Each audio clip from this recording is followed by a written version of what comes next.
যে লোকটাকে স্বপ্ন দেখেছিলাম, সালাম দিয়েছিলাম, ওই লোকটার ছায়াটা, কায়াটা, তার মায়াটা, তার চেহারা, স্মৃতিটা আমার চোখে ভাসতেছে।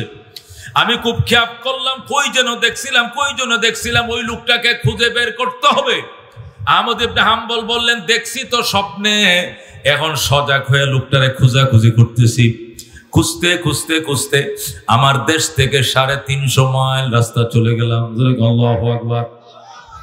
ইমাম আহমদ ইবনে হাম্বল বলে, আমার বাড়ি যেখানে, সেখান থেকে প্রায় 350 মাইল রাস্তা চলে গেলাম। চলে যাও, ওই লোকটাকে পাইলাম। আল্লাহু আকবার। ওই লোকটাকে পাইলাম, যে লোকটাকে আমি জান্নাতের গেটের মধ্যে সালাম দিয়েছিলাম। উনি আমার দিকে তাকিয়ে মুস্কি হাসি দিয়েছিল, আমিও তাকে দেখে হাসি দিয়েছিলাম। ওই লোকটার দিকে আমি তাকাইলাম। আল্লাহু আকবার। এরপরে আমার ঘুম ভেঙে যায়। ঘুম থেকে উঠে লোকটাকে খুঁজতে গেলাম। এটা আমার বাড়ির থেকে প্রায় 350 মাইল দূরে, সেখানে যায় পাইলাম। যাওয়ার পরে দেখি একটা লোকটা বসে রয়েছে এক জায়গায়। আমি ওই লোকটাকে আবার সালাম দিলাম, ওইভাবে যেভাবে স্বপ্ন যুগে আমি সালাম দিয়েছিলাম। সালাম দেওয়ার সাথে সাথে উনি আমার দিকে তাকাইলেন, ওইভাবে স্বপ্ন যুগে দেখছিলাম যেভাবে তাকাইছিল, এবং মুস্কি হাসি দিলেন ওইভাবে যেভাবে স্বপ্ন যুগে সে আমার দিকে তাকায় মুস্কি হাসি দিয়েছিল। এরপরে আমি তারা জিজ্ঞাসা করলাম, ভাই আপনি বলেন তো কি আমল করেন জীবনে? আমি জান্নাত পাইছি, জান্নাতের আমল নামাও পাইছি, নেকির পাল্লা বাড়ি হয়েছে, কিন্তু গেট খুঁজে পাই না। খোঁজার জন্য আপনাকে জিজ্ঞাসা করতে বলা হয়েছে। নিশ্চয়ই আপনি বিখ্যাত বুজুর্গ, আল্লাহর ওলি, নিশ্চয়ই বড় মাপের কোন আলেম হবেন, বুজুর্গ হবেন, আবদাল হবেন, কুতুব হবেন, ওলি হবেন। সুতরাং আপনার পরিচয় খানা দেন, আপনি কি করেন, আপনি কত বড় আলেম, কত বড় মুফতি মুহাদ্দিস। শিরিক ছেড়ে দাও, তাওহীদের পথে ফিরে আসো, বিদআত ছেড়ে দাও, সুন্নাহর দিকে ফিরে আসো, মন গড়া শয়তানের গোলামি ছেড়ে দাও, নফস শয়তানের গোলামি ছেড়ে দিয়ে আল্লাহ এবং তার রাসূলের আনুগত্যের দিকে ফিরে আসো। কতক্ষণ ঠিক কিনা ভাই? এই জন্য মুহতারাম হাজরিন, আল্লাহর ক্রোধের আগুন নেভানোর জন্য আমাদের ইস্তেগফার করা ছাড়া বিকল্প কোনো ব্যবস্থা নাই। হযরতে সালেম, হযরতে আউফ ইবনে মালিক রাদিয়াল্লাহু তাআলা আনহু যখন মুসলমান হলেন, মদিনার সিংহ পুরুষ মুসলমান হওয়ার পরে মদিনার বেঈমানেরা হযরত আউফের ছেলে সালেমকে অপহরণ করে নিয়ে গেল, আর বলল, আউফ তুই মুসলমান হয়ে গেলি, আমাদেরকে জানাইলি না, তোর ছেলেকে গুম করে ফেললাম। হযরতে আউফ রাদিয়াল্লাহু তাআলা আনহু আল্লাহর হাবিব সাল্লাল্লাহু আলাইহি ওয়াসাল্লামের দরবারে যা ফরিয়াদ করলেন, ইয়া রাসূলুল্লাহ, ইয়া হাবিবাল্লাহ, আমি মুসলমান হইলাম কেন? এই জন্য আমার জাতি আমার ছেলে সালেমকে অপহরণ করে ফেলেছে, একে উদ্ধার করার ব্যবস্থা কি? আল্লাহর হাবিব বলেন, ইস্তেগফার বাড়িয়ে দাও, আল্লাহর কাছে তওবা করো, ইস্তেগফার বাড়িয়ে দাও, তোমার সালেম মায়ের সন্তানকে আল্লাহ মায়ের কোলে ফিরিয়ে দিবে। জোরে সুবহানাল্লাহ। হযরত আউফ ইবনে মালিক রাদিয়াল্লাহু তাআলা আনহু রোজা রাখলেন, 3 দিন পর্যন্ত রোজা রাখলেন, তারা স্বামী স্ত্রী দুজন রোজা রাখলেন। ইফতারের পরে আল্লাহ নবীর দরবারে আসলেন, সালেম তো আসে নাই। 3 দিনের মাথায় আল্লাহ রাব্বুল আলামিন সালেমকে যেখানে অপহরণ করে লুকিয়ে রেখেছিল দুশমনেরা, সে এলাকার মধ্যে এমন জোর বাতাস এবং তুফান দিলেন, এই ঝড় এবং জলোচ্ছ্বাস তুফানের কারণে বেঈমানরা দিক বিদিক পালিয়ে ছুটে যায়। আর সালেম সেখান থেকে মুক্তি পেয়ে আল্লাহু আকবার তার বাবার ঘরের সামনে এসে যখন হযরতে সালেম আউফের বাড়ির দিকে রওনা করলেন, রাস্তার মধ্যে দেখলেন শত উট একসাথে দাঁড়িয়ে রয়েছে। সালেমকে বলা হচ্ছে, সালেম এগুলো তোমার রবের পক্ষ থেকে গিফট করা হয়েছে, এগুলো তোমার রবের পক্ষ থেকে উপহার, এগুলো তুমি নিয়ে যাও। হযরতে সালেম মায়ের কোলে ফিরে আসলেন, শুধু একা ফিরে আসেন না, রাস্তা থেকে 100 উট পর্যন্ত কুড়িয়ে আনলেন। মায়ের কোলে, মায়ের ঘরের দুয়ারে এসে বললেন, মা দরজা খুলো। সালেমের মায়ের চোখে ঘুম নাই, সালেমের বাবার চোখে ঘুম নাই। টাস করে দরজা খোলার পরে সালেমকে জড়িয়ে ধরে মা।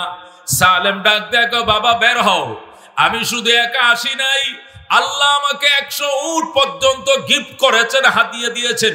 আল্লাহু আকবার, আল্লাহু আকবার। হযরত আউফ ডাক দিয়ে কয়, সালেম তোমার জন্য 3 দিন পর্যন্ত রোজা রাখছি, 3 দিন পর্যন্ত চোখের পানি অনবরত বহাইতেছি, চোখের পানি ছাড়তেছি, শুধু সালেমের জন্য, উটের জন্য নয়, টাকার জন্য নয়।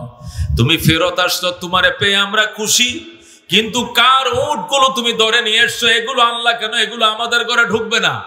সালেম ডাক দেখো, বাবা আমি কারো উট চুরি করে, ডাকাতি করে, চিন্তাই করে আনি নাই, এটি আমার রবের পক্ষ থেকে আমাকে উপহার দেওয়া হয়েছে। সুবহানাল্লাহ। হযরত আউফ বললেন, তুমি বললে হবে না, এই বিষয়টা সুরাহা করতে হবে, নবীর দরবারে যায়, চলো নবীজির দরবারে। হযরত সালেম বলেন, বাবাকে নিয়ে নবীর দরবারে গেলাম। বাবা আউফ ইবনে মালিক আল্লাহর হাবিবের দরবারে যেয়ে বলে, ও আল্লাহর হাবিব, আমার সালেম আসছে। আমার সালেম 100 উটও সাথে করে নিয়ে আসছে। আমি সালেমের আনা উটগুলো গ্রহণ করি নাই। আপনার কাছে ফতোয়া জিজ্ঞাসা করার আগে আমি এগুলো গ্রহণ করব না। আপনি বলেন উটগুলো গ্রহণ করব কিনা। নবী বলেন, সালেম এগুলো কোত্থেকে আনছো? কৌজুর মরুভূমির ভিতরে নিয়ে আমাকে বন্দী করেছিল। সেখানে ঝড় তুফান আসলে বেঈমানরা সব পলাইছে। গিরিলের ভিতরে আমার তালাবদ্ধ করে রেখেছিল। আমি গিরিলের ধরে টান দিছি, কবজা ছুটে যায়। আমি মদিনার দিকে রওনা করেছি। গভীর রাত্রে দেখি শত শত উট সারিবদ্ধ দাঁড়ানো, এক রশির মধ্যে বাঁধা। আমি চিন্তা করতে লাগলাম, কার উট জানি এই স্রোতের মধ্যে ভেসে যায়। তখন আমাকে গায়েবী আওয়াজ দিয়ে বলা হচ্ছে, এটি অন্য কার উট নয়, এগুলো তোমার উট। এটা আমি আল্লাহর পক্ষ থেকে তোমাকে গিফট করা হয়েছে, তুমি নিয়ে যাও, তুমি নিয়ে যাও, নিয়ে যাও। আল্লাহু আকবার। ইয়া রাসূলুল্লাহ, আমি আওয়াজ শুনে সেই উটগুলো নিয়ে এসেছি। আমি কার উট চিন্তাই করে, চুরি করে, ডাকাতি করে আনি নাই। আমাকে আনতে বলা হয়েছে, আমি রবের আওয়াজ শুনেছি। আল্লাহর হাবিব সাল্লাল্লাহু আলাইহি ওয়াসাল্লাম বলেন, ঠিক আছে সালেম, রবের সিদ্ধান্তের কারণে যদি উটগুলো এনে থাকো, তাহলে আমি এখন এই রবের থেকে কথাটা জিজ্ঞেস করতে চাই। আল্লাহর হাবিব টেলিফোন করলেন, মাবুদ, সালেমের উটগুলো বৈধ কিনা, কোত্থেকে আনলো, কিভাবে আনলো, আপনার পক্ষ থেকে গিফট করা হয়েছে কিনা, এগুলো জিবরাইলের মাধ্যমে আমাকে বিস্তারিত জানিয়ে দেন। সাথে সাথে জিবরাইল আলাইহিস সালাম আল্লাহর হাবিবের দরবারে হাজির হয়ে যায়। জিবরাইল এসে কয়, ইয়া রাসূলুল্লাহ, হাবিবাল্লাহ, সালেম আমি আল্লাহর প্রতি তাকওয়া অর্জন করার কারণে, আল্লাহর ভয় তার অন্তরে থাকার কারণে, এবং আপনার জন্য ইস্তেগফার বেশি করার কারণে সালেমকে আল্লাহ মায়ের সন্তান মায়ের কোলে ফিরিয়ে দিয়েছে। আর কি করেছে? সন্তানই শুধু মায়ের কোলে ফিরে দেয় নাই, সাথে 100 উট আল্লাহর পক্ষ থেকে তার মাকে গিফট করেছে। সুবহানাল্লাহ। এই ব্যাপারে আল্লাহ আমাকে আয়াত দিয়ে পাঠাইছে। আল্লাহর হাবিব বলেন, কোন আয়াত দিয়ে পাঠাইছে? জিবরাইল বলে, আউযু বিল্লাহি মিনাশ শাইতানির রাজিম, ওয়া মান ইয়াত্তাকিল্লাহা ইয়াজআল লাহু মাখরাজা ওয়া ইয়ারযুকুহু মিন হাইসু লা ইয়াহতাসিব। যারা আল্লাহর ভয় অন্তরে জায়গা দেয়, আল্লাহ তার রুদ্ধ পথ খুলে দেয়।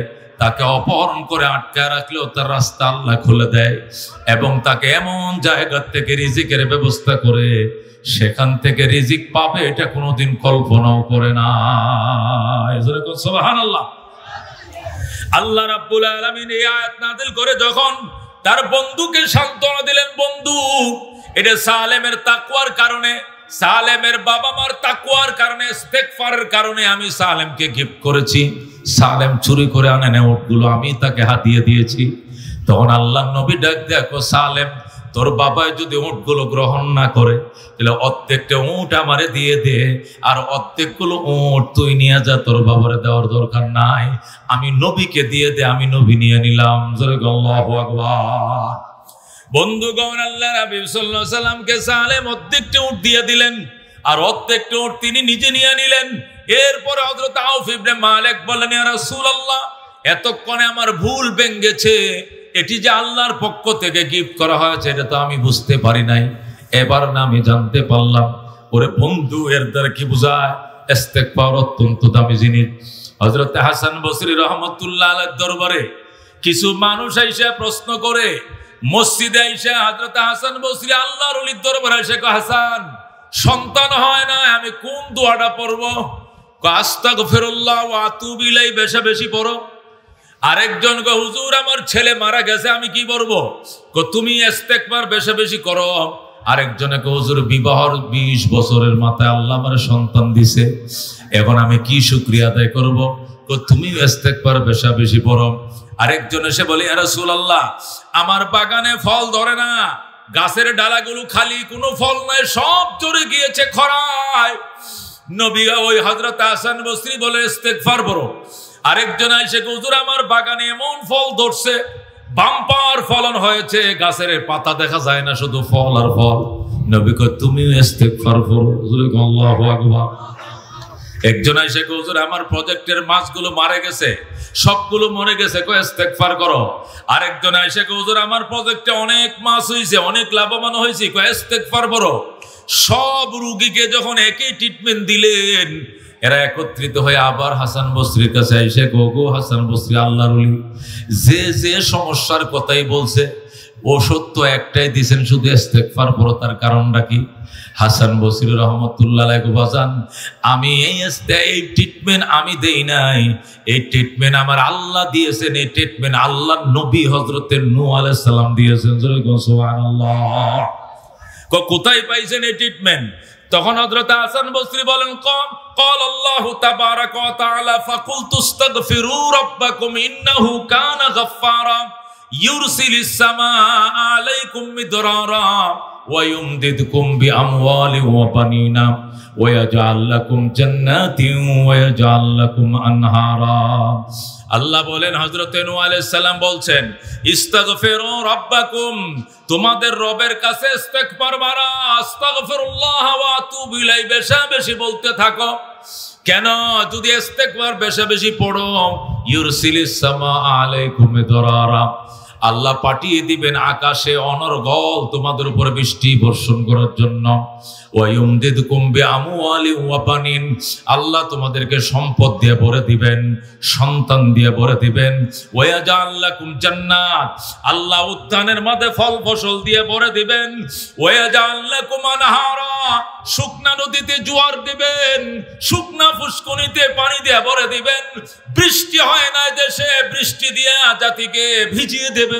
আল্লাহু আকবার।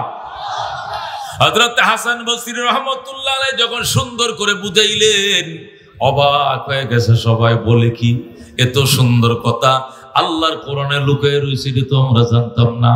হযরত ইমাম আহমদ ইবনে হাম্বল রাহমাতুল্লাহ আলাইহি ফজিলাতুল ইস্তিগফার কিতাবের মধ্যে লেখে, মদিনা শরীফ বড় লাইব্রেরি আছে, ওই লাইব্রেরির মধ্যে ফজিলাতুল ইস্তিগফার লি আহমদ ইবনে হাম্বল রাহমাতুল্লাহ আলাইহি, ইমাম আহমদ ইবনে হাম্বলের লেখা ফজিলাতুল ইস্তিগফার কিতাবের মধ্যে লেখা আছে।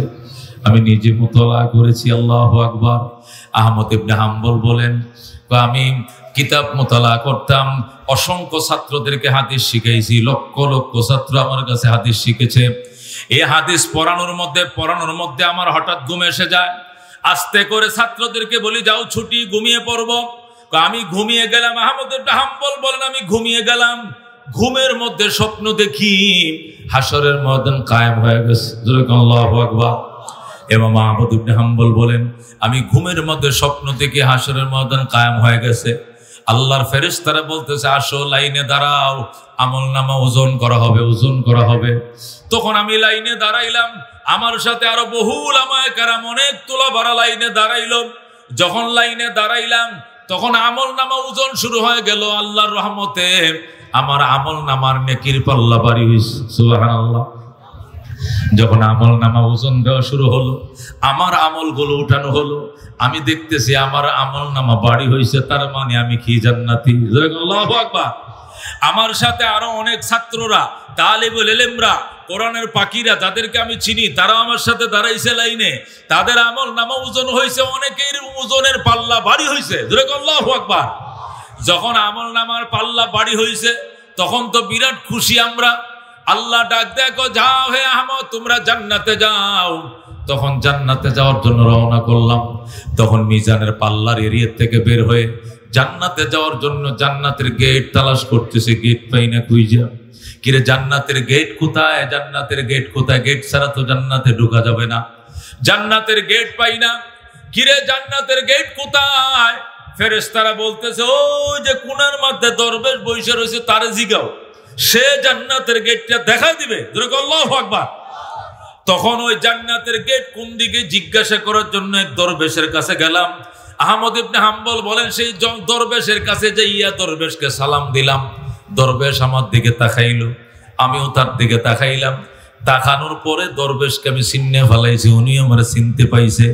ওনার সাথে কোথায় যেন মক্কায় না মদিনায় হজের কোন সফরে ওনার সাথে আমার দেখা হয়েছিল, খেয়াল করে শুনেন, দামি কথা।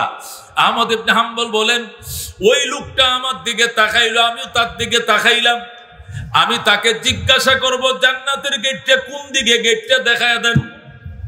আমি জিজ্ঞাসা করব, জিজ্ঞাসা করার আগে তার দিকে তাকাইলাম, উনি আমার দিকে তাকাইলো, আমি তারে সালাম দিলাম। সালাম পাওয়ার সাথে সাথে লোকটা মুস্কি হাসি দিয়া আমার দিকে তাকাইলো, আমি তার দিকে তাকাইলাম। মনে হলো যেন লোকটারে আমি অনেক আগের থেকে চিনি। এর সাথে সাথে ঘুম ভেঙে যায়। আল্লাহু আকবার। জান্নাতের গেট খানা আর জিজ্ঞাসা করার সুযোগ পাইনি, ঘুম ভেঙে যায়। যখন ঘুম ভেঙে যায় তখন আমি পেরেশান হয়ে গেলাম। আমি কি দেখলাম? আমি দেখলাম জান্নাত হাসর কায়েম হয়ে গেছে, হিসাব নিকাশ শুরু হয়ে গেছে, আমার হিসাব হয়ে গেছে, আমার মিজানের পাল্লা, নেকির পাল্লা বাড়িও হয়েছে, ডান হাতে আমি আমলনামা পাইছি। এখন জান্নাতে যাইব, গেটটা চিনি না, গেট জিজ্ঞাসা করব কোন দিকে। যে লোকটার কাছে গেলাম তার কিনারে গেছি, দাঁড়াইছি, সালামও দিছি, কিন্তু জিজ্ঞাসা করার আগে ঘুম ভেঙে যায়। কি সর্বনাশটা করলাম, গেটটা তো আর পাইলাম না, দেখতে পাইলাম না। আহমদ ইবনে হাম্বল বলেন, তখন ওই লোকটার চেহারা আমার চোখের মধ্যে তখনও ভাসতেছে। আল্লাহু আকবার। যে লোকটাকে স্বপ্ন দেখেছিলাম, সালাম দিয়েছিলাম, ওই লোকটার ছায়াটা, কায়াটা, তার মায়াটা, তার চেহারা, স্মৃতিটা আমার চোখে ভাসতেছে। আমি খুব খেয়াল করলাম, কই যেন দেখছিলাম, ওই লোকটাকে খুঁজে বের করতে হবে। আহমদ ইবনে হাম্বল বললেন, দেখছি তো স্বপ্নে, এখন সজাগ হয়ে লোকটারে খোঁজাখুঁজি করতেছি। খুঁজতে আমার দেশ থেকে 350 মাইল রাস্তা চলে গেলাম। আল্লাহু আকবার। ইমাম আহমদ ইবনে হাম্বল বলে, আমার বাড়ি যেখানে, সেখান থেকে প্রায় 350 মাইল রাস্তা চলে গেলাম। চলে যাও, ওই লোকটাকে পাইলাম। আল্লাহু আকবার। ওই লোকটাকে পাইলাম, যে লোকটাকে আমি জান্নাতের গেটের মধ্যে সালাম দিয়েছিলাম। উনি আমার দিকে তাকিয়ে মুস্কি হাসি দিয়েছিল, আমিও তাকে দেখে হাসি দিয়েছিলাম। ওই লোকটার দিকে আমি তাকাইলাম। আল্লাহু আকবার। এরপরে আমার ঘুম ভেঙে যায়। ঘুম থেকে উঠে লোকটাকে খুঁজতে গেলাম। এটা আমার বাড়ির থেকে প্রায় 350 মাইল দূরে, সেখানে যায় পাইলাম। যাওয়ার পরে দেখি একটা লোকটা বসে রয়েছে এক জায়গায়। আমি ওই লোকটাকে আবার সালাম দিলাম, ওইভাবে যেভাবে স্বপ্ন যুগে আমি সালাম দিয়েছিলাম। সালাম দেওয়ার সাথে সাথে উনি আমার দিকে তাকাইলেন, ওইভাবে স্বপ্ন যুগে দেখছিলাম যেভাবে তাকাইছিল, এবং মুস্কি হাসি দিলেন ওইভাবে যেভাবে স্বপ্ন যুগে সে আমার দিকে তাকায় মুস্কি হাসি দিয়েছিল। এরপরে আমি তারা জিজ্ঞাসা করলাম, ভাই আপনি বলেন তো কি আমল করেন জীবনে? আমি জান্নাত পাইছি, জান্নাতের আমল নামাও পাইছি, নেকির পাল্লা বাড়ি হয়েছে, কিন্তু গেট খুঁজে পাই না। খোঁজার জন্য আপনাকে জিজ্ঞাসা করতে বলা হয়েছে। নিশ্চয়ই আপনি বিখ্যাত বুজুর্গ, আল্লাহর ওলি, নিশ্চয়ই বড় মাপের কোন আলেম হবেন, বুজুর্গ হবেন, আবদাল হবেন, কুতুব হবেন, ওলি হবেন। সুতরাং আপনার পরিচয় খানা দেন, আপনি কি করেন, আপনি কত বড় আলেম, কত বড় মুফতি, মুহাদ্দিস। লোকটা ডাক দেখো, বাবা আমি মুফতিও না, মুহাদ্দিস না, বড় কোন আলেম নই, আমি একজন রুটির কারিগর। আল্লাহু আকবার। আমি চাপাতি বানাই, আমি তন্দুর রুটির মেকার। আমি গরম চুলার পাশে দাঁড়ায় রুটি বানাই। আমি একজন তন্দুর রুটির কারিগর। আমি তন্দুল বানাই, আমি চাপাতি বানাই। সারাক্ষণ আমি গরম চুলার পাশে দাঁড়ায় থাকি। গরম চুলার পাশে দাঁড়িয়ে আমি চুলার মধ্যে রুটি সেকি। তাহলে তুমি রুটিওয়ালা, এত বড় বুজুর্গ হইলা, আমল কি করো তুমি? নামাজ তো আল্লাহর হুকুম, কোনোদিন কাজা করি নাই। রুটি খোলা দেই, রুটি বানাই, রুটি বেলি, রুটি তাপ দেই, রুটি আমি সেকি।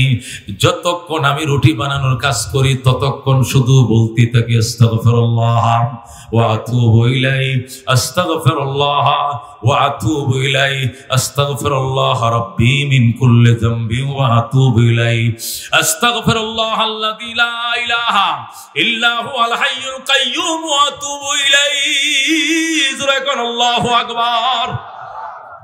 ইমাম আহমদ ইবনে হাম্বল লোকটাকে জড়ায়া ধরলেন, গালের মাঝে চুমু খাইলেন, কপালে চুমু খাইলেন, এবং তার অন্তর্চক্ষু খুলে যায়। আল্লাহু আকবার। অবাক হয়ে গেলেন বাজান। ইস্তেগফারের নিয়ত পাওয়ার, ইস্তেগফারের বরকতে আল্লাহ তোরে কোথায় নিছে তুই নিজেও জানোস না। আল্লাহু আকবার। আমি আহমদ ইবনে হাম্বল হাজার হাজার উলামায়ে কেরাম, লাখো লাখো উলামায়ে কেরামের উস্তাদ, এটা বড় কথা নয়। আমার সাথে আরো বহু বড় বড় বুজুর্গানে দিন যারা জান্নাতের আমলনামা ডাইন পাতে পাইছে, এদেরকেও দেখছি তোমার কাছে যায় সালাম দেয়, জান্নাতের গেটটা দেখায় দেওয়ার জন্য। নিশ্চয় তুমি বড় মাপের বুজুর্গ কুতুব এবং আবদাল। বলো রে বাবা, জীবনে কোন আমল করো তুমি? আমি রুটি বানাই, আমি মেখা রুটির কারিগর, রুটি বানাই, তবে জবানটা আমি বন্ধ রাখি না, শুধু আস্তাগফিরুল্লাহ ওয়া আতুবু ইলাইহি। আমার কাজ চলতে থাকে, আমার তাসবিহও চলতে থাকে, ইস্তিগফারও চলতে থাকে। জোরে কোন সুবহানাল্লাহ। বন্ধুগণ, ক্বালা রাসূলুল্লাহ সাল্লাল্লাহু আলাইহি ওয়াসাল্লাম মান লাযিমাল ইস্তিগফার। আল্লাহর হাবিব মুসলিম শরীফের হাদিস, রাহমাতুল লিল আলামিন ইরশাদ করেন, মান লাযিমাল ইস্তিগফার, যে ব্যক্তি ইস্তিগফারকে আঁকড়ে ধরবে, জাআলাল্লাহু মিন কুল্লি যিকিন মাখরাজা, আল্লাহ তার সমস্ত সংকীর্ণ পথ তার জন্য উন্মুক্ত করে দিবেন, খুলে দিবেন। আল্লাহু আকবার। অবাহাম্মিন ফারাজা, এবং সকল দুশ্চিন্তা থেকে আল্লাহ তারে মুক্ত করে দিবেন। ওয়াইয়ারযুকুহু মিন হাইসু লা ইয়াহতাসিব, এবং এমন জায়গা থেকে আল্লাহ তার জন্য রিজিকের ধার খুলে দিবেন, সেখান থেকে রিজিক পাবে। এই কথা কল্পনাও সেই বান্দা কোনোদিন করবে না। জোরে সুবহানাল্লাহ। এরকম প্রচন্ড তাপ চলতেছিল মিশরে। ও মুসলমান, বিরাট তাপ চলতেছে মিশরে। মিশরের নীল নদ শুকিয়ে গেছে, নদীতে পানি নাই, নালায় পানি নাই, ডুবায় পানি নাই, কুয়াগুলো শুকিয়ে গিয়েছে, গাছের ফলগুলো মারা যাচ্ছে, ক্ষেতের ফসলগুলো মারা যাচ্ছে। আল্লাহু আকবার। জোয়ার বাটা নাই নীল দরিয়ায়। মিশরের মানুষ দলে দলে মুসা নবীর কাছে হাজির। ওগো আল্লাহর পয়গম্বর, মানুষ মারা যায়, পশু পাখি মারা যায়, বৃষ্টি নাই, বাদল নাই, দোয়া করেন। আপনি কলিমুল্লাহ, আপনি আল্লাহর সাথে ডাইরেক্ট কথা বলেন, আপনি মুনাজাত করলে বৃষ্টি হয়ে যাবে, 1 সেকেন্ড দেরি হবে না। জোরে কোন আল্লাহু আকবার। মুসা আলাইহিস সালাম বলেন, তোমরা বেশি বেশি দোয়া করতে থাকো। বনি ইসরাইল কত কিসিমের মুনাজাত করলো, কত কিসিমের ইস্তেসকার নামাজ পড়লো, বৃষ্টি হয় না। সর্বশেষ সবাই মুসা নবীকে বাধ্য করলো, আপনি সিজদায় না পড়লে বৃষ্টি হবে না, আপনি কান্নাকাটি শুরু করেন। আল্লাহর পয়গম্বর মুসা কালিমুল্লাহ কিছু তার মুরিদানদেরকে নিয়া, তার কিছু বিশেষ উম্মতদেরকে নিয়া তোর পাহাড়ে যায়, যেখানে বসে আল্লাহর সাথে কথা বলে, সেখানে যায় বৃষ্টির জন্য মোনাজাত শুরু করে দিল। হাইরে মোনাজাত, চোখের পানি দেয় বুক বাসায়। এমন কঠিন মোনাজাত দেওয়ার পরেও মিশরের মধ্যে বৃষ্টি হয় না।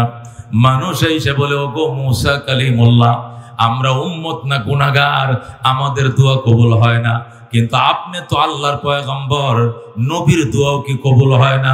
আপনি দোয়া করলেন, নামাজ পড়াইলেন, ইস্তেগফার করলেন, বৃষ্টির জন্য দোয়া চাইলেন, তবুও তো বৃষ্টি হয় না, কারণ কি? নবীরা দোয়া করলেও যদি বৃষ্টি না হয়, উম্মত কোথায় যাবে আমাদেরকে বলেন? উম্মত যখন মুসা নবীর কাছে এগুলো বলা শুরু করলো, আল্লাহর পয়গম্বর মুসা আলাইহিস সালাম তুর পারা যায় কান্না শুরু করছে, আল্লাহ উম্মতের সামনে আমার এরকম লজ্জিত করলাম, মোনাজাত করছি গতকাল, আজও পর্যন্ত বৃষ্টি হয় না, তার কারণটা কি? আমি মুসা কালিমুল্লাহ নিজে তোমার সাথে ডেলি কথা বলি, মিস কল দিলি তুমি কল ব্যাক করো, এত এফএনএফ করা নম্বর কোনো বিল নাই, অথচ বৃষ্টির জন্য কত কথা বলছি, কান্নাকাটি করছি, বৃষ্টি নেই, কারণ কি? আল্লাহ আমারে শর্মিন্দা করিও না, আমারে লজ্জা দিও না, বৃষ্টি দাও। মুসা কালিমুল্লাহ কাঁদতে শুরু করলেন। আল্লাহ ডাক, দেখো মুসা, কেমনে বৃষ্টি দিব? তুই যখন মুনাজাত শুরু করছিলে বৃষ্টির জন্য, ওই যারা ওই বৃষ্টির নামাজে সালাতুল ইস্তিসকার নামাজ পড়তেছিল, এখানে এমন পাপী বন্দাও ছিল যে পাপী বন্দা 60 বছর পর্যন্ত পাপ করে চলেছে, একটা মুহূর্তের জন্য সে পাপ ছাড়ে না, দেদার সে পাপ করছে, সেও আইছিল বৃষ্টির দোয়া করার জন্য। এই একটা পাপী বন্দার কারণে হাজার হাজার পাপী নেককার বন্দার মুনাজাত আমি কবুল করি নাই। জোরে আল্লাহু আকবার।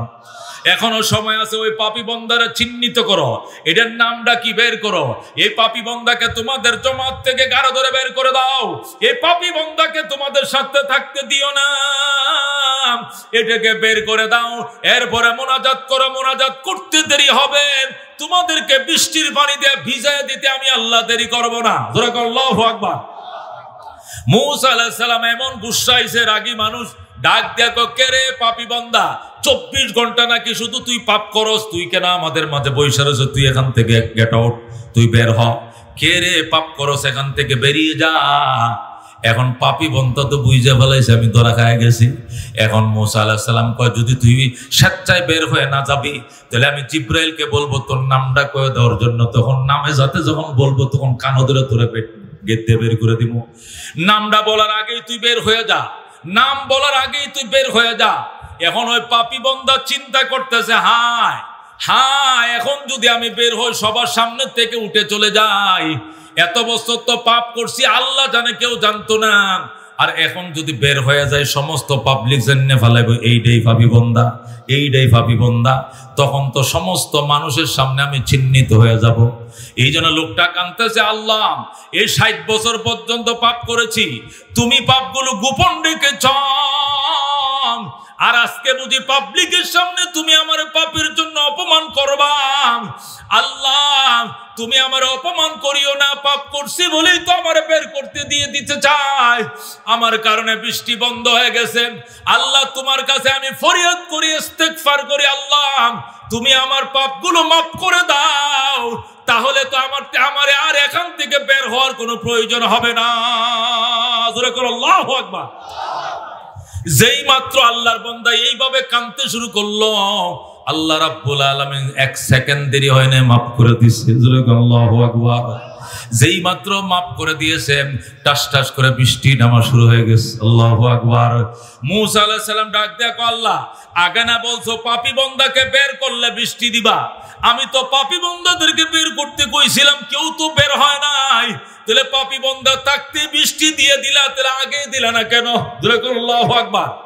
আল্লাহ ডাক দেখো, মুসা পাপী বান্দা বের হয় না কথা সত্য, কিন্তু পাপী বান্দা নীরবে আমার কাছে কান্নাকাটি করে ফেলাইছে, সে গোপনে আমার কাছে তওবা করে ফেলেছে, সে ইস্তেগফার করে ফেলেছে।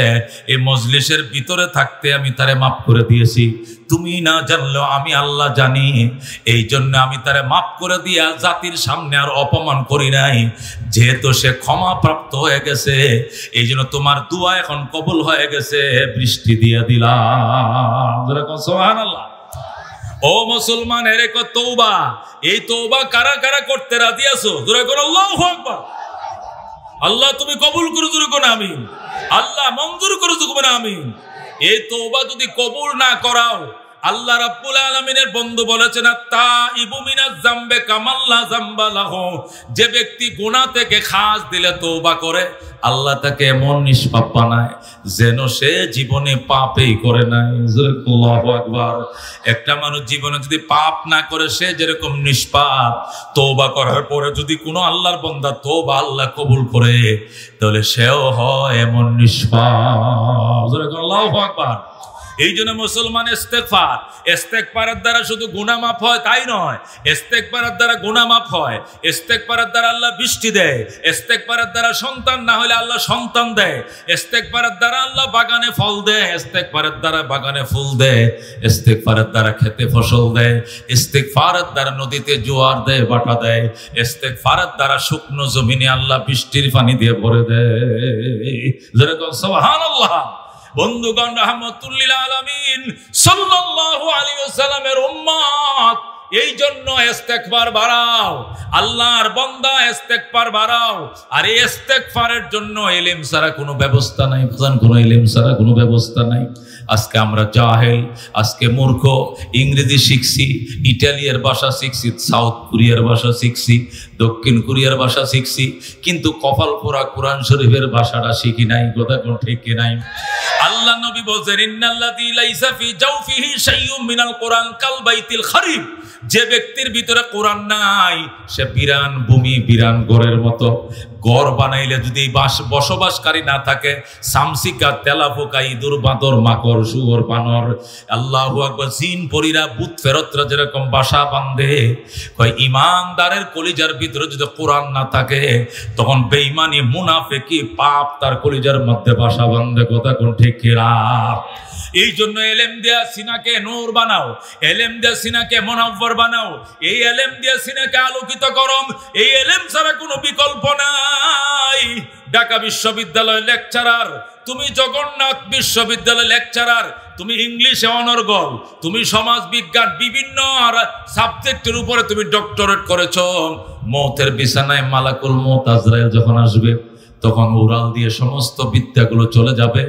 আলিফ বা তা যদি শিখে থাকো এইটুকুই সিনার মধ্যে থাকবে, একটা ABCD পর্যন্ত অন্তরের ভিতরে থাকবে না, সব চলে যাবে। একটা খাট্টা মূর্খ হয়ে কবরে যাওয়া লাগবে। কবরে প্রশ্ন করবে মার রাব্বুকা, তোমার রবের নাম বলো। বন্দায় বলবে লা আদরি, আল্লাহ রব আমি চিনি না। রব কারে কয় জানি না, আমি প্রশ্ন বুঝি না, উত্তর বুঝি না। ওমা দীনুকা, তোমার ধর্মের কি নাম বলো, কিছুই বলতে পারবে না। ওমান নবিয়ুকা, তোমার নবীর নাম কি বলো, বলতে পারবে না। লা আদরি বলে বন্দা কাতরাবে। অথচ এলেম যদি তুমি শিখো, এলেম তোমার সাথে কবরেও থাকবে, মিজানেও থাকবে, ফুলসিরাতেও থাকবে, জান্নাতে ঢোকার পরও এলেম তোমার সাথে থাকবে। সুবহানাল্লাহ। জান্নাতে যাওয়ার পর জান্নাতের গেটের মধ্যে আল্লাহর ফেরেশতারা বলেন ইকরা ওয়ারাত্তিল, ইকরা ওয়ারতাকি ওয়ারাত্তিল কামা কুনতা তুরাত্তিলু ফিদ দুনিয়া। পড়ো কোরআন পড়ো, জান্নাতের তলায় চড়ো, কোরআন পড়ো, জান্নাতের তলায় চড়ো, সুন্দর করে পড়ো যেভাবে দুনিয়াতে তুমি পড়তা। ফাইন্না মানজিলাকা ইনদা আখিরি আয়াতিন তাকরাউহা, তোমার শেষ ঠিকানা হবে এখানে, যেখানে আয়াতের সংখ্যা শেষ হবে। যেখানে আয়াত যদি হয় 6666 কানা, তাহলে জান্নাতের তলা হবে 6666 তলা। জোরে কোন আল্লাহু আকবার। ওই দিন ওই ময়দানে মাহশরে, কঠিন ময়দানে মাহশরে এক একটা তালেবুল ইলম, এক একটা কোরআনের ফাঁকি নিজে জান্নাতে যাবে, তার বাবাকে জান্নাতে নিবে, তার মাকে জান্নাতে নিবে, তার ভাইকে, তার বোনকে, তার শ্বশুরকে, তার শাশুড়িকে, ও বন্ধু তার চাচাকে, তার চাচিকে, তার খালাকে, তার খালুকে, তার মামাকে, তার মামিকে, তার লজিক মাস্টারকে, তার লেখাপড়া সাহায্য করছিল কে, এমন 10টা ব্যক্তিকে টাইনা জাহান্নাম থেকে বের করে জান্নাতে নিবে, যে 10 জনের উপর জাহান্নাম অবধারিত ছিল। আল্লাহু আকবার। এই কোরআনের পাখিরা রাস্তা দিয়ে হেঁটে যায়, ফেরেশতারা ওয়েলকাম জানায়, আহলান সাহলান তয়্যিবান মারহাবা। আসো কোরআনের পাখিরা, আসো, নরম নরম পাখাগুলো তোমাদের জন্য বিছায়া দিলাম, শুভেচ্ছা স্বাগতম, তালিবুল ইলমের আগমন। জোরে বলেন আল্লাহু আকবার।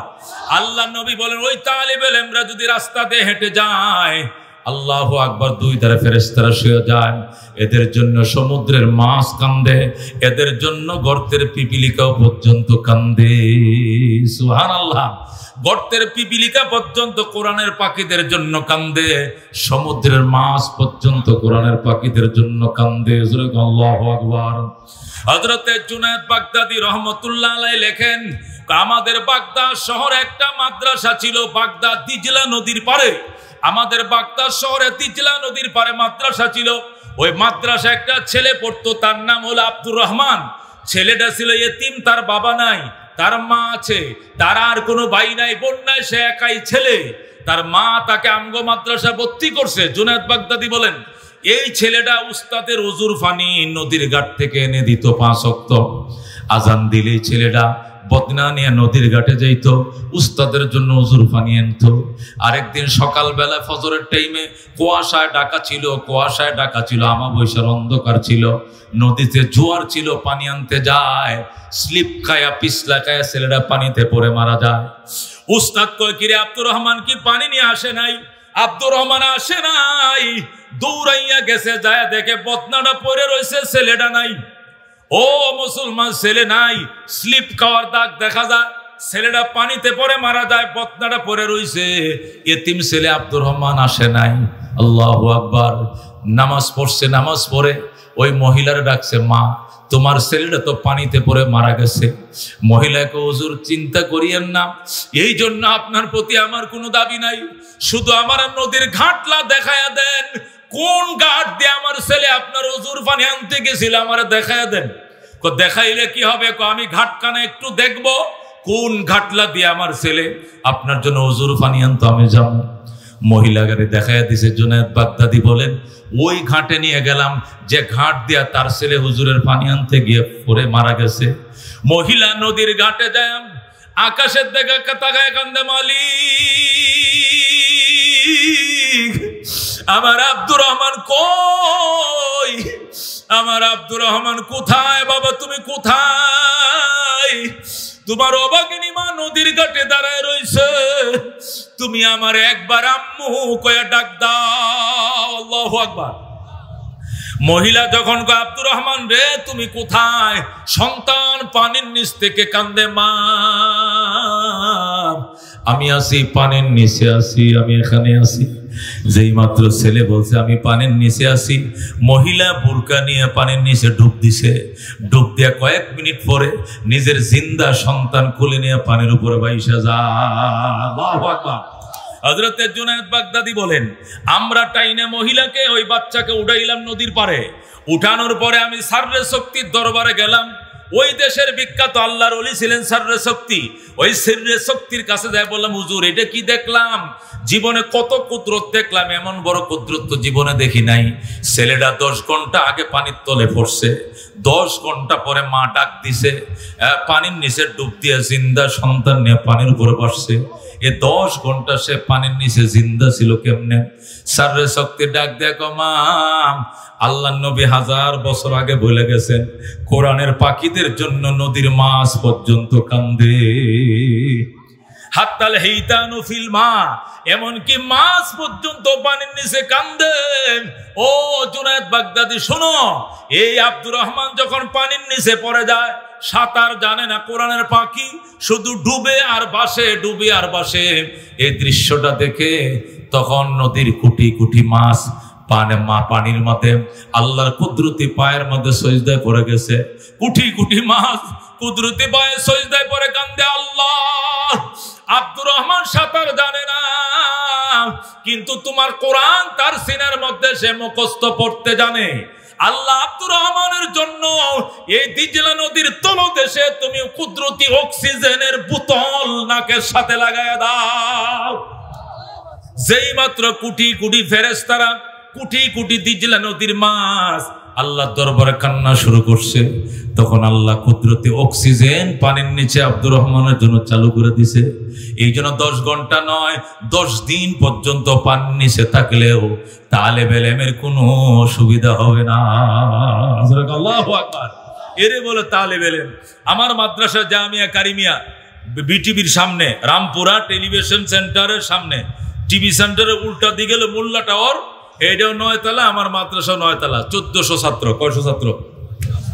তো আমার মাদ্রাসা যখন 4 তলা পর্যন্ত করছি, তখন এখনো 4 তলা রেলিং লাগাই নাই। গরম 2004 সালের ঘটনা। ইব্রাহিম একটা ছেলে, বাড়ি কুষ্টিয়া। যখন মাগরিবের টাইমে কারেন্ট চলে গেছে 2001 সালে, তখন কারেন্ট খুব বেশি যাইত, বিদ্যুৎ চলে গেছে মাগরিবের আজানের টাইমে। এই ছেলেটা হেফজ পড়ে শোনাইতেছে, শুনানি দিচ্ছে, দৌড়ায় 4 তলা উঠছে।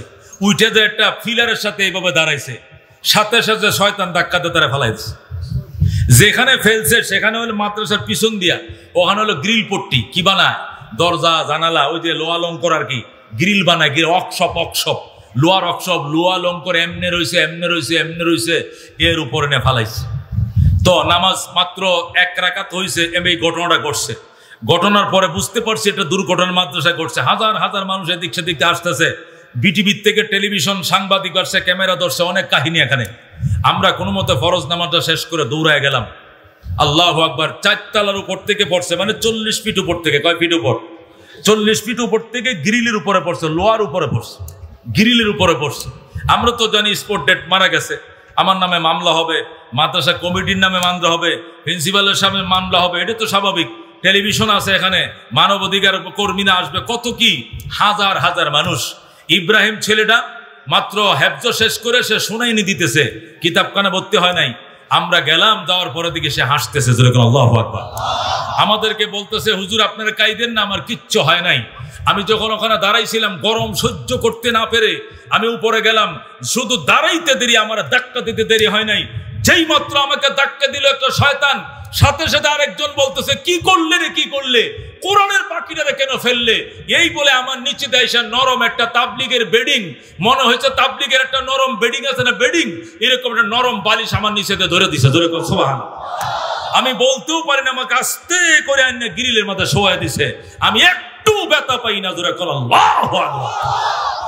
رزينا قسمة الجبار فينا لنا علم وللأعداء مال فإن المال لا يفنى عن قريب وإن العلم يبقى لا يزال لقد زان البلاد ومن عليها إمام المسلمين أبو حنيفة فما في المشرقين له نذير ولا في المغربين ولا بكوفة سبحان الله হযরত জুনায়েদ বাগদাদীর ডাক দেখো, এ জুনায়েদ বাগদাদী শোন, আজ থেকে 1000 বছর আগে রাহমাতুল্লিল আলামিন বলেছেন কোরআনের পাখীদের জন্য জমিনের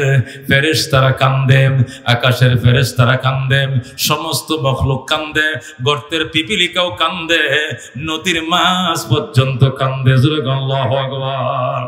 হযরত আবু বকর কোরআনের প্রথম পাখি ছিলেন, রাহমাতুল্লিল আলামিন কোরআনের প্রথম শিক্ষক ছিলেন। আবু বকর আর আল্লাহর হাবিব গুহার মধ্যে হিজরতের রাত্রে আবু বকরের পায়ে সাপ কামড় দিয়েছে। আল্লাহু আকবার।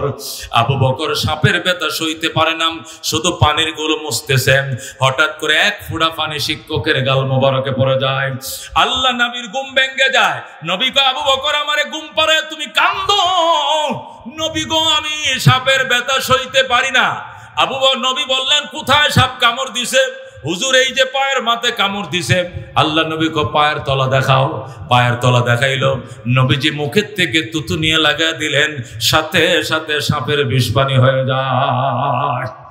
আবু বকর আবার পাউডার রাখছে। নবী কো, আবার পাউ রাখলা কেন? হুজুর, আমাকে আমার কামড় দেখ, আমাকে আবার কামড় দেখ, সহ্য করব, কিন্তু আপনাকে কামড় দিতে দিব না। নবী বলে, আবু বকর একবার কামড় দিছে, এইটাই তো জবাব দিয়ে কুল পাবে না, আবার নে কামড় দিবে, জীবনেও দিবে না। তুই পাউডার সরা, একবার কেন কামড় দিল জবাব দিতে হবে। আবু বকর পাউডার সরাইছে। নবীকে গর্তের সাপ বের হয়ে আয়। সাপ মাথা বের করে নবীকে সালাম জানায়, আসসালাতু আসসালামু আলাইকা রাসূলুল্লাহ, আসসালাতু আসসালামু আলাইকা হাবিবাল্লাহ। ওগো কলিজার নবী, ওগো হৃদয়ের নবী, ওগো দু জাহানের বাদশা, আপনাকে দেখার জন্য আমি এখানে 1000 বছর আগে জায়গা নিয়েছি, 100 বছর আগে আমি এখানে আইছি। আমি কতগুলো ছিদ্র রাখছিলাম, আপনাকে এদিক থেকে দেখবো, আপনাকে এদিক থেকে দেখবো, আপনাকে সামনের দিক দেখবো, আপনাকে পিছন দিক থেকে দেখবো, কিন্তু আবু বকর এই কোরআনের পাকে সব কয়টা রাস্তা বন্ধ করে দিছে, কাপড় দিয়ে টিয়া লাগায় দিছে, শুধু একটা ছিদ্র খোলা ছিল, এখানে সে পাউডার লাগায় রাখছে। পাউডার সরায় না, পাউডার সরানোর জন্য আমি কামড় দিয়েছি। আল্লাহু আকবার। নবী কয়, কামড় দিবে কেন? না দেখে থাকবে? কয়, ঠিকই বলছেন হুজুর, কামড় দিতাম না, কিন্তু এই জন্য কামড় দিয়েছি যে গুহায় আবু বকর অসুস্থ হবে, এই গুহার মধ্যে পৃথিবী বিখ্যাত ডাক্তার শুয়ে রয়েছে। আপনার মতো নবী যদি মুখের থুতু লাগায় দেয়, আমার মতো কোটি কোটি সাপের বিষ পানি হয়ে যাবে। আল্লাহু আকবার। নবী কইরে, কোরআনের ছাত্র জানোস নি? কো জানি। কেন কামড় দিলে? কো কামড় দিতাম না, কামড় দিয়েছি এই জন্য চিকিৎসার জন্য বাহিরে যাইতে হবে না, যে গুহায় কামড় দিয়েছি ওই গুহায় ডাক্তার ঘুমায় রইছে। সুবহানাল্লাহ। ও বন্ধু, এদেরকে বলে কোরআনের পাখি। আবু বকর কোরআনের প্রথম ছাত্র ছিলেন, এই জন্য সাপের বিষে তাকে ধ্বংস করতে পারে নাই, হত্যা করতে পারে নাই, মেরে ফেলতে পারে নাই। আল্লাহর কোরআনের পাখিদের প্রতি আলাদা একটা মায়া আছে। পৃথিবীতে আমেরিকা, লন্ডন, ইটালি, এই ইন্ডিয়া সহ করোনা যখন স্থবির হয়ে যায়, ওই সময় বাংলাদেশ আলহামদুলিল্লাহ মাদ্রাসাগুলো খোলা ছিল। কেন? কোরআনের পাখিরা 12 লক্ষ কোরআনের হাফেজ 4টা বাজে ওইটে ইয়াসিনুল কোরআনুল হাকিম পড়া শুরু করছে। 85 লক্ষ আলেম তাহাজ্জুদ পড়া শুরু করছে। এই কারণে ইন্ডিয়াতে একদিনে যে মানুষ মারা গেছে, বাংলাদেশে 3 বছরে করোনা এতগুলো মানুষ মারা যায় না। এই কথা ঠিক না? এই করোনা যেভাবে হেফাজত করছে আল্লাহ, এই কোরআনের পাখিদের উসিলায় এই গরম তাপদগ্ধে হেফাজত করবেন। হাসরের ময়দানে কঠিন বিচার থেকে আলেমদের উসিলায় আল্লাহ হেফাজত করবে। কথা ঠিক কিনা? এই জন্য কারারে বন্ধু, নিজের একটা সন্তানকে হাফেজ বানাইতে চাও, হাত বাড়াও। কারাগো একটা ছোট ভাইকে আলেম বানাইতে চাও, হাত বাড়াও। বাজানা হাত বাড়াল্লাহ তুমি কবুল করো, আমিন। এ বাজান আগে তো বুঝাইতাম ছেলেকে হাফেজ বানাইলে নূরের টুপি পরবা, পরকালে পাইবা সুপারিশ। এখন নূরের টুপি বাদ দাও, দুনিয়াতে তুমি বাদ পাইবা। আর স্কুল কলেজে পড়াইলে বুড়ো হইলে তোমার বৃদ্ধাশ্রমে রাইখে তোমার বাড়ি দখল নিবে। কথা কোন ঠিক কিনা? এখন নগরটাই বুঝো, বাকিটা বাদ দাও। বাকিটা যদি বিশ্বাস করো তাহলে ভালো, যদি বিশ্বাস নাও করো নগরটা বিশ্বাস করো। ঢাকা বিশ্ববিদ্যালয়ের প্রফেসর, জাহাঙ্গীরনগরের প্রফেসর, বড় বড় অধ্যাপক প্রফেসর গুলো ডেলি ডেলি এক একজন এক এক দিনে শুধু ফেসবুকে লিখতেছে, পত্রিকা লিখতেছে, হতে আমারে বৃদ্ধাশ্রমে দিয়ে গেছে, আমার 2টা বাড়ি দখল করে নিয়ে গেছে। জাহাঙ্গীরনগর বিশ্ববিদ্যালয়ের প্রফেসর ফারুক সাহেব তিনি বলেন, আমার হাজারীবাগ একটা বাড়ি, লালবাগ একটা বাড়ি, আমার 2টা ছেলে, একটা মেয়ে, আমরা অস্ট্রেলিয়া কানাডার থেকে MBA BBA করা আনাইছি। যেই মাত্র আমি রিটায়ার্ড হয়ে গেলাম, ছেলেগুলো মেয়েগুলো আমার বাড়ি দখল করে নিয়ে আমার গাজীপুরে বৃদ্ধাশ্রমে থয়ে গেছে। ও দুনিয়ার মানুষ, আপনারা আপনাদের সন্তানকে আলেম বানান, হাফেজ বানান, দুনিয়াতে 2 মুঠ ভাতও খাওয়াবে, চিকিৎসা করাবে, হাসরের ময়দানে সুপারিশও করাবে। কথা কোন ঠিক কিনা? মুসলমান কঠিন ময়দানে হাসরে মুসিবতের দিনে তোমার সন্তান দুনিয়াতে বিপদে পড়লে জেলখানায় গেলে যেরকম সন্তান দেখতে যায়, বিপদে পড়লে সন্তানের দিকে তাকায় থাকে, সন্তান আমারে বাঁচা, ও আমার ছেলে, আমার মামলাটা ডিল কর, আমারে জামিন করা, জামিন করা। দুনিয়াতে যেরকম আশা করো তার চেয়ে কোটি গুণ বেশি আশা সন্তানের প্রতি হাসরের ময়দানে হবে। ওই দিন যদি তোমার সন্তান মানুষ না হয়, এই সন্তানে তোমার জাহান্নামে ঠাইনা নেবে। আর যদি সন্তান মানুষ হয়, আলেম হয়, হাফেজ হয়, নাজাতের জন্য আর কিছু লাগবে না, টাইনা জান্নাতে ঢুকাবে। কথা কোন ঠিক কিনা? এই জন্য নবী বলছেন, কুন আলেমান আও মুতাআল্লিমান আও মুঈনান আও মুহিব্বান ওয়ালা তাকুন খামিসা। আলেম হও, ছাত্র হও, মহব্বতকারী হও, সাহায্যকারী হও, এর বাহিরে যায় না। কঠিন ময়দানে মাশরে নাজাতের জন্য যথেষ্ট ব্যবধান। মিরপুরে অনেক কিছু আছে, মিরপুরে MP আছে, মিরপুরে মন্ত্রী আছে, মিরপুরে যুবলীগ আছে, আওয়ামী লীগ আছে, ছাত্রলীগ আছে, যুবদল আছে, BNP আছে, জাতীয় পার্টি আছে, জমাত আছে, শিল্পপতি আছে, গার্মেন্টসের মালিক আছে, সার্ভিসের মালিক আছে, মিল ফ্যাক্টরির মালিক আছে, মিরপুরে মুফতি দেলোয়ার সাহেব আছে। কথা কোন ঠিক কিনা? কে আছে? মুফতি দেলোয়ার সাহেবের মতো একজন এলেমের জাহাজও আছে। এই জাহাজের সাথে আর কোনো কিছুর তুলনা চলে না, চলে না, চলে না। কথা ঠিক কিনা? আন্তর্জাতিক মানের আলেম, বাংলাদেশ জাতিক নয়, আন্তর্জাতিক, পৃথিবী বিখ্যাত, হাতে গোনা পৃথিবীতে বড় মাপের 10 জন আলেমের একজন আলেম আল্লামা দেলোয়ার সাহেব। এই লোক মিরপুরে আছে, আকবর কমপ্লেক্সে আছে, আপনাদের তো দূরে না কাছে। কত? 7 কিলো না 3 কিলো? 1 কিলো। কথা কোন ঠিক কিনা? তাহলে মরার পরে কার মন চায় যদি জানাজা আমার মিরপুরে হয়, তাহলে মুফতি দেলোয়ার সাহেব যেন আমার জানাজাটা পড়ায়, এটা কার কার মন চায়? 8টা বাড়াচ্ছে হাত নামান। মরার পরে আমগো এলাকার MP সাহেব যেন আমার জানাজা অন্তত হাজির তার ইমামতি করলে বেশি ভালো, এরকম কারখার নিয়ত আছে, একটু কনসে দিই। কিন্তু এই মহব্বত গেল কই? মহব্বত গেল কই? একটা লোক তো হাত পারলাম যে MP সাহেব জানাজাটা পড়ায়। ওনাদের নেতৃত্ব মাতবরে দুনিয়াতে। কত ঠিক কিনা? পরকালে, পরকালে কার? ওলামায়ে কেরামের। পরকালের ভক্তি, শ্রদ্ধা, ভালোবাসা কাদের প্রতি? নবীর ওয়ারিস আলেমদের প্রতি। কত ঠিক কিনা? ঠিক কিনা? আজকে জামিয়া উসমানিয়া দাওরা হাদিস পর্যন্ত, মাস্টার্স ক্লাস পর্যন্ত ছাত্র, তাকাসসুস পর্যন্ত একটা মাদ্রাসা। আজকে আফসোস লাগে, এই পিছন দিয়ে, আমার পিছন দিয়া একটা টিন সেট ভাড়া করে, একটা টিন সেট ভাড়া করে, জায়গা ভাড়া নিয়া টিন সেট করে আজকে মাদ্রাসা করতেছে। আলহামদুলিল্লাহ বলেন। তো বুঝে তাদেরকে দিনের কাজে লাগায় রাখছে। খায়া না খায়া এই কষ্টের মধ্যে যখন আমরা এসিতে থাকতে পারি না, আর ওনারা যে বস্তির মতো থেকেও নবীর ওয়ারিস বানাচ্ছে, কোরআনের হাফেজ বানাচ্ছে, আলেম বানাচ্ছে, আল্লাহ তাদেরকে কবুল করুক। করে কোন আমিন। তারা 3 কাটা জায়গা, কয় কাটা জায়গা? 3 কাটা জায়গা আপনাদের এই এলাকাতেই একটু কথাবার্তা বলছে। 3 কাটা জায়গা 1.25 কোটি টাকার মতো। ক কোটি? 1.25 কোটি টাকার মতো 3 কাটা, 3.25 কাটা জায়গা তারা দেখছে, আলাপ আলোচনা চলতেছে। এই জন্য বড় হুজুর বলছেন, দেলোয়ার সাহেব হুজুরের নির্দেশ, মুফতি সাহেবরে বলবা, আমার আগে উনি বয়ান করবে, আর আল্লাহর বন্দাদের কাছে একটু চাইবে। এ বিখ্যাত বুজুর্গ, এই মাদ্রাসার একজন কি উপদেষ্টা, এই মাদ্রাসার মুরব্বী, আল্লামা দেলোয়ার সাহেব, আল্লাহু আকবার। আজকের মাহফিলের প্রধান আলোচক তিনি। আমার পরেই আমাদের এই মাতার তাজ আপনাদের সামনে আলোচনা শোনাবেন। জোরে করে আলহামদুলিল্লাহ। হুজুর আসার আগে আপনাদের কাছে আকুল আবেদন, এই 1 কোটি 100 কোটি টাকা যোগান দেওয়ার দায়িত্ব আমাদের, কতক্ষণ ঠিক কিনা? এই জন্য মিরপুরে 5 লক্ষ 10 লক্ষ এগুলো আমি চাই না, কিন্তু 1 লক্ষ করে দিতে পারবে অনেক আল্লাহর বান্দারা আছে। 4টা জায়নামাজের জায়গা আর একটা কবরের জায়গা, একটা কবর আর 4টা জায়নামাজ, এই 5টা জায়গাকে একত্রিত করলে যেটুকু জায়গা হয়, এই জায়গা কিনতে 1 লাখ টাকা লাগে। একজন আল্লাহর বান্দা বলেন দেখি যে হুজুর ইনশাআল্লাহ আমি তারা জায়গা কিনলে আমি ইনশাআল্লাহ এই মাদ্রাসা উসমানিয়া বড় হুজুরের সাথে আলোচনা করে, মুফতি দেলোয়ার সাহেব হুজুরের সাথে আলোচনা করে আমি 1 লাখ টাকা দিব নবীর মাটি কেনার জন্য, নবীর ঘরের মাটি কেনার জন্য। একজন আল্লাহর বান্দা 1 লাখ টাকা দিবেন, দাঁড়ান দেখে ইনশাআল্লাহ কে আছেন, দাঁড়ান দেখে একজন আল্লাহর বান্দা দাঁড়ায় পড়েন।